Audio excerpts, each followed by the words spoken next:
আসসালামু আলাইকুম সুপ্রিয় এইচএসসি 2025 ব্যাচের শিক্ষার্থীরা, তোমাদের ফর্ম ফিল আপটা হয়েছে কি না সেটা কীভাবে তুমি নিশ্চিত হতে পারবা সেই বিষয়টা আজকে আমি তোমাদেরকে দেখিয়ে দেবো এবং বুঝিয়ে দেওয়ার চেষ্টা করব। যদি তুমি এইচএসসি 25 ব্যাচের একজন শিক্ষার্থী হয়ে থাকো, ভিডিওটি তোমার না টেনে পুরোটা দেখা উচিত। আর যদি রেজিস্ট্রেশন কিংবা ফর্ম ফিল আপ নিয়ে টেনশনেও থাকো, অনেক শিক্ষার্থী দেখলাম এই বিষয়টি নিয়ে টেনশনে অনেকে করে নাই, টাকাও জমা দেয় নাই, আবার যারা করেছে টাকা জমা দিয়েছে কলেজে, তাদেরটাকে মানে নিশ্চিত হওয়া সেটার আজকের আলোচনার টপিক।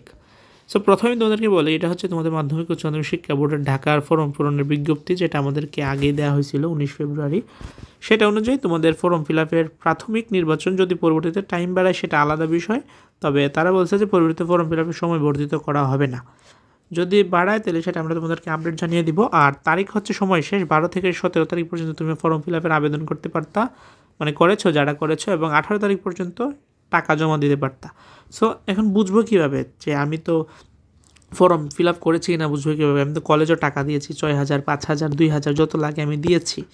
সো এখন বুঝবো কীভাবে যে আমার এটা ফর্ম ফিল আপটা হয়েছে কিনা? সো বুঝার প্রথম যে ওয়েটা, একমাত্র মাধ্যম, সেটা হচ্ছে আমি তোমাদেরকে একটা লিখে এখানে কলেজ কর্তৃপক্ষ ছাড়া তুমি বুঝতে পারবা না। যদি তোমার এটা ফর্ম ফিল আপ যদি হয়, কলেজ তোমাকে নিজেরাই বলে দিবে যে তোমরা আসো, যারা আসবা এসে সিগনেচার করে যেও। ফর্ম ফিল আপের জন্য তোমাদের একটা সাইন নিবে তারা, এখানে বলবে যে সাইন করে যাও, তোমার ফর্ম ফিল আপটা সম্পূর্ণ হয়েছে। সেটা গভর্নমেন্ট কলেজও ডাকবে, নন গভর্নমেন্ট কলেজও ডাকবে। যদি তোমারটা আসে, তখন তুমি যখন ফর্ম ফিল আপে তোমার নাম, তোমার বাবার নাম, মার নাম দেখবা, তারপর তোমার চতুর্থ বিষয় দেখবা, এগুলো সমস্ত কিছু তোমাকে দেখতে হবে। দেখতে হবে তোমাদেরকে। এগুলোতে যদি তোমার কোনো মিস্টেক থাকে, সিলি মিস্টেক কিংবা যে ধরনের যে কোনো মিস্টেক, ছোটো মিস্টেক আর বড় মিস্টেক হলে সেটা তোমরা তাদের কলেজ কর্তৃপক্ষকে জানাবা, স্যারকে জানাবা, তখন তারা এটা সংশোধনের জন্য বোর্ডে পাঠাবে, তখন সংশোধন হয়ে যাবে। এটা কিন্তু খুব আর্লি স্টেজে জানাতে হবে। পরে যদি তুমি জানাও সময় শেষ হয়ে, তাইলে কিন্তু হবে না। চেক করার পর তুমি যখন সাইন দিয়ে দিবা, তাইলে বুঝে যাবা যে তোমার ফর্ম ফিল আপটা ডান। কলেজ কর্তৃপক্ষ জানাবে, তুমি গিয়ে তোমার সমস্ত ইনফরমেশন দেখবা, ভুল হলে বলবা, ভুল যদি না হয় সাইন করে চলে আসবা, ব্যাস শেষ। তারপর যখন অ্যাডমিট কার্ড আসবে, তখন তোমাদেরকে ডেকে তারা অ্যাডমিট কার্ডটা দিয়ে দিবে। সেটা হচ্ছে পরের বিষয়। অ্যাডমিট কার্ড এখনই পাবো না, কিছুদিন সময় লাগবে, কারণ এখনও তো ফর্ম ফিল আপ অনেকেই করে নাই। সো সমস্ত কার্যবলী শেষ হয়ে পরীক্ষার আগে তোমাদের অ্যাডমিট কার্ডটা দিবে, তখন আনবা।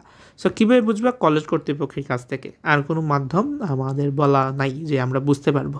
সমস্ত কিছু কলেজে তোমাদের নিজ কলেজ কর্তৃপক্ষ করবে। সো টেনশন করো না, যারা করো নাই তাদের জন্য ভিডিও নেক্সট টাইম দিব, দেখা যাক কী করা যায়। অলরেডি দিয়েছে, ওইগুলো দেখতে পারো চাইলে। আজকে আমাদের পর্যন্ত। ভিডিও তোমার ফ্রেন্ডসদের কাছে শেয়ার করে দেওয়ার অনুরোধ রইল। আর আমাদের চ্যানেলে যদি নতুন হয়ে থাকো, বলবো সাবস্ক্রাইব করে রাখো পরবর্তী সমস্ত আপডেটের জন্য। এখন অনেক আপডেট কিন্তু কলেজে আমাদেরকে সাথে সাথে জানায় না, পরে জানায় কিংবা লাস্ট ডেটে জানায়, কিন্তু আমরা এমনটা করবো না। আমরা চেষ্টা করবো তৎক্ষণাৎ জানিয়ে দিতে বোর্ড থেকে। তৎক্ষণাৎ মানে তৎক্ষণাৎই, ঘন্টার মধ্যেই জানিয়ে দিব। সো আজকে আমাদের পর্যন্তই। আল্লাহ হাফিজ।